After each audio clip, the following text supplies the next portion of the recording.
మరిన్ని interesting movie updates ని brief గా ఇప్పుడు చూద్దాం.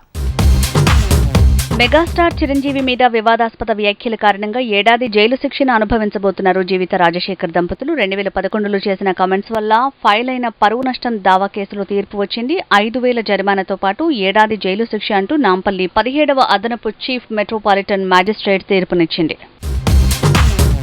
ఆనంద్ దేవరకొండ, వైష్ణవి చేసిన మూవీ బేబీ ఇండియాలోనే కాదు యూఎస్ మార్కెట్ ని కూడా ఊపేస్తోంది.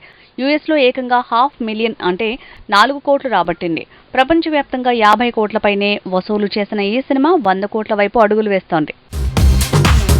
సూపర్ స్టార్ మహేష్ బాబు గుంటూరు కారం మూవీకి తీసుకుంటున్న రెమ్యునరేషన్ లీక్ అయింది. 78 కోట్ల వరకు మహేష్ బాబు పారితోషికం తీసుకుంటున్నాడట.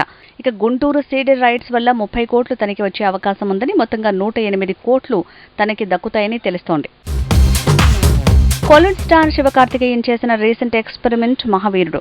తమిళ్లో ఈ సినిమా 50 కోట్లు రాబట్టింది. సెన్సేషన్ క్రియేట్ చేస్తోంది. తమిళ స్టార్ సూర్యతో మరోసారి సుధా కొంగర సినిమా ప్లాన్ చేసింది. ఆకాశమే నీ హద్దురాతో దుమ్ము దులిపిన ఈ కాంబినేషన్ మరోసారి రియల్ స్టోరీ బేస్ చేసుకుని సినిమా ప్లాన్ చేసుకుందట. టాటా బిర్లాల లైఫ్ లో జరిగిన కొన్ని సంఘటనల ఆధారంగా ఈ సినిమా సెట్స్ పైకి వెళ్తుందట. ప్రాజెక్ట్ కే గ్లిమ్స్ ని టైటిల్ ని యూఎస్ లో కామిక్ కాన్ ఈవెంట్ లో రివీల్ చేయబోతోంది ఫిల్మ్ టీమ్. అయితే ఈ ఈవెంట్ కి ప్రభాస్, కమల్, దీపిక, నాగశ్విన్, రానా అటెండ్ అవుతారన్నారు. కానీ హాలీవుడ్ నటులు చేస్తున్న స్ట్రైక్ వల్ల హాలీవుడ్ నటుల సంఘంలో మెంబర్ అయిన దీపిక ఈ ఈవెంట్ లో పార్టిసిపేట్ చేయకపోవచ్చని తెలుస్తోంది. మెగా హీరో సాయి తేజ్ మరో 6 నెలల బ్రేక్ తీసుకోబోతున్నాడట. సంపత్ నందితో ప్లాన్ చేసుకున్న మూవీ 2024లోనే పట్టాలెక్కబోతుందట. అప్పటి వరకు పూజా హెగ్డే వెయిట్ చేయక తప్పదని తెలుస్తోంది.